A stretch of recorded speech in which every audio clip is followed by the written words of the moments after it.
Welcome to day 12 of our 30 days of Photoshop retouching, where I challenge myself to retouch for 30 days straight without any break. In today's video, I'm going to show you how to create your own frequency separation adjustment layers, where you get to work on the color layer and texture layer separately. I'm also going to show you how to use the mixer brush tool to get smooth skin and the best settings for that. So if you're new to retouching and need to improve your retouching skills, this video is the right one for you. If you like content like this and you find this video helpful, kindly like this video and subscribe for more content like this. My name is Cordelia, by the way. Let's get started. So we have our model over here. As you can see, I downloaded this image online. So first and foremost, we're gonna duplicate the background layer twice by pressing and holding Ctrl and then J twice. As you can see over here, we have layer 1. So we're going to change layer 1 to color like this. And then we're going to come to layer 1 copy, double click on the name and then change this to texture. Alright, so as I said earlier, I'm going to show you how to create your own frequency separation adjustment layer. So this is the first step. Alright, so we have our color layer and then our texture layer. Alright, so we're going to hide the texture layer, select the color layer. We're going to come here to filter, come here to blur, Gaussian blur, and then you're going to move the blur radius until the image is blur, until you're not seeing so much details in the image. As you can see over here, there's no much details in the image like that. So I'm going to keep it at 5.4. I think 5.4 is okay for me, and I'm going to select OK. Alright, afterwards you're going to select the texture layer like this. I'm going to make this visible, and I'm going to come to image. I'm going to come to apply image like this, and then I'm going to change or keep the source at 12. This is the name of the image. So I'm going to change this to color like this. That's the layer to color, and I'm going to keep the channel at RGB. I'm going to change this multiply to subtract like this. I'm going to keep the opacity at 100, the scale at 2, and then the offset at 128. Then I'm going to select OK like this. Alright, as you can see, our image have changed over here. It's looking gray. So we're going to select the texture layer. We're going to come to our blend modes and then change this to linear light like this. As you can see, our image is back to how it was before. If you don't get this right, then there might be some changes in your settings that I just showed you. So I would advise you go back and then redo it. And also, if you like this action played for you automatically, I have it in my digital store. You can check it out and then download it. This is it. It's gonna come like this. So you're just gonna press and it's gonna play this for you automatically. All right, so with that said, let's continue and let me show you how to smooth the skin, or how to get your skin looking smooth. So I'm going to zoom in like this, and I'm going to come here to the tools panel and then select my mixer brush tool. So this is settings that I normally use for the mixer brush tool. So I'm going to keep this or change this and keep it as soft round brush. Always make sure the brush is on soft round brush. All right, I'm going to come here, make sure this is on clean brush like this, and make sure this is unchecked. If this is checked, you're going to have a solid color whenever you paint.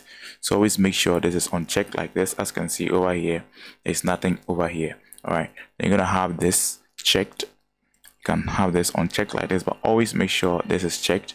You're going to change this to custom, and then the width is at 56%, and then the load at 35%, the mix at 47%, and then the flow at 30%, and then this is the pressure at 10%. All right, so I'm going to move to my image now, and then we're going to start brushing and smoothing the skin. I'm going to select the color layer. We're going to do it on the color layer. Always make sure this is on the color layer first. All right, and then I have my Wacom over here. That is what I'm going to use today to do this. All right, so I'm going to increase the brush size by pressing the close bracket key to increase the brush size, and I'm going to just start brushing on her forehead. As you can see, I'm brushing gently. Always make sure you're brushing gently, and make sure the brush is as big or as small, not too big and not too small. Yeah, that's what I'm trying to say. And then you're just gonna brush onto it like this. So you always have to make sure you take your time when you're doing this, and then just brush on the skin like that.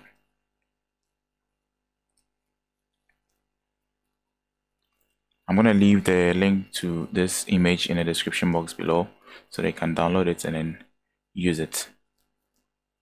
Alright, so I'm just going to continue brushing. Always make sure you're not mixing the colors too much.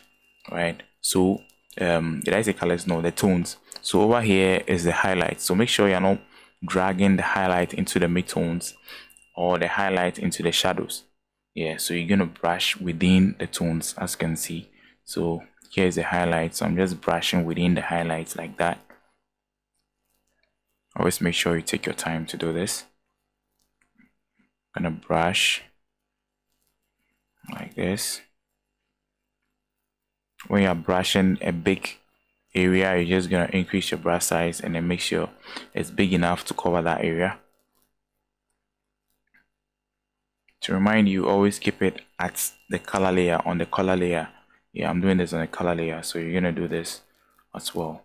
So I'm gonna move to the bridge of her nose, and I'm just gonna brush like that. So always make sure you take your time when you're doing this for the best results. So as you can see, I'm brushing gently.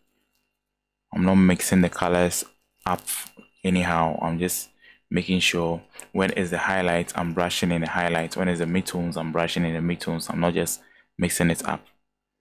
Alright, so increase, decrease the brush size like that, and then keep brushing. Alright, so I'm going to speed this side up, and I'm going to be back when I move to a different area.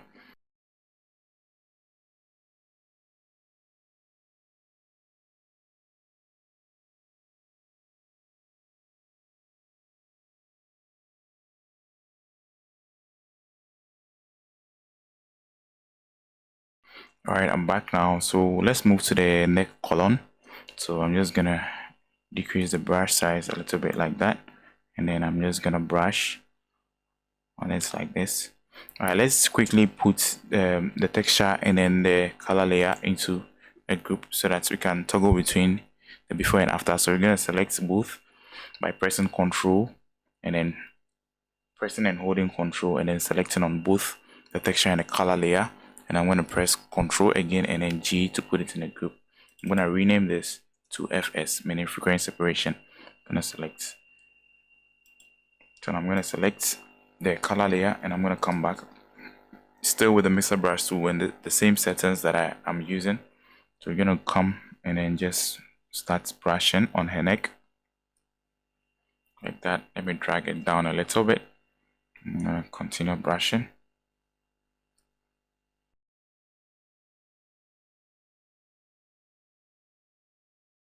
I'm going to come to this side as well. Just going to brush gently.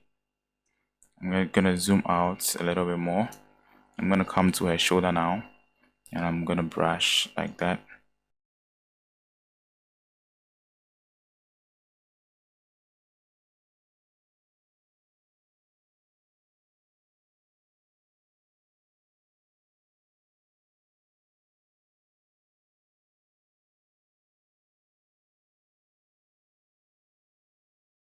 Alright guys, so with this done, let's quickly check the before and after. So this is the before, and then this is the after. Let me zoom in a little bit more so that we can check the before and after. So this is the before, and then this is the after. As you can see, our image is looking smooth. Her skin is looking very smooth. Yeah, so let me zoom in real quick. As you can see, there are some pimples on her face and rashes on her face that will be best if we remove it. So I'm going to select the texture layer like this. I'm going to use the spot healing brush tool to do this.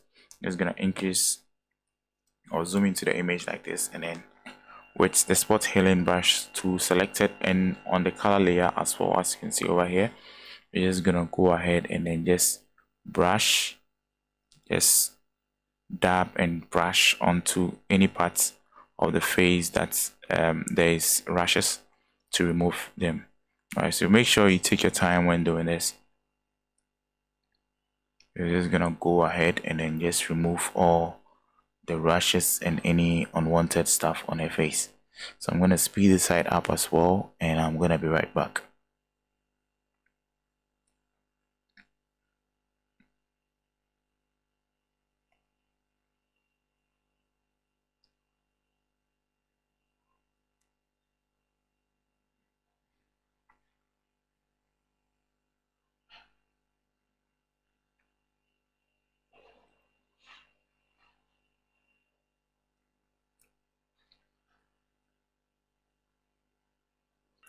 So I think our image is looking fine. Let's check the before and after real quick. So this is the before and then this is the after. Let's zoom in a little bit more.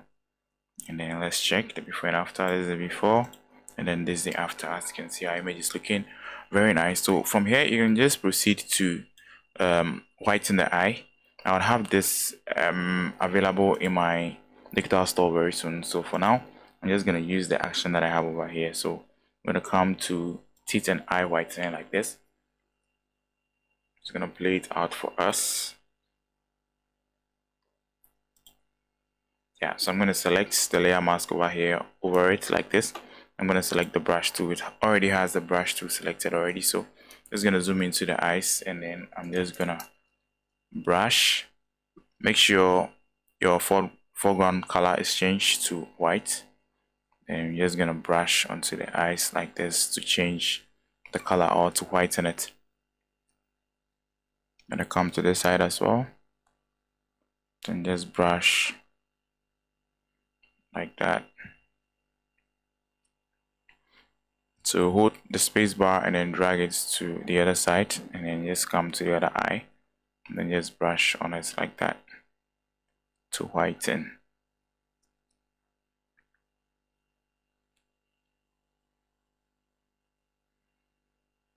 Alright, so when you finish this, you're going to zoom out like this to check the before and after. This is the before and then this is the after. So I think we should add a little bit of exposure or brightness to the eye. So I'm going to select curves layer and then I'm just going to increase it like this to brighten the eyes a little bit more. Gonna Control Z to zoom out. So this is before and this is the after. As you can see, our image is looking very nice, looking natural and all. So that's just how to smoothen your skin using the Mr. Brush tool, and then how to create your frequency separation adjustment layers as well. So you can just play around with these settings and then get familiar with it, and then you can use it on your projects as well. Thank you so much for watching. Thank you so much for your time. I'm going to see you in the next part, that is part 13. Bye bye for now.